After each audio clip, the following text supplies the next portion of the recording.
শনিরাখা গরুর হাটের প্রস্তুতি প্রায় সম্পন্ন হতে চলেছে। আপনারা সবাই শনিরাখা হাটে আসবেন এবং দেখে শুনে গরু ক্রয় করবেন।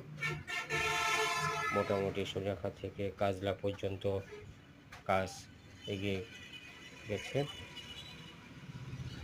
আমরা আশা করতেছি আগামীকালের মধ্যে মোটামুটি সব এলাকার কাজ হয়ে যাবে।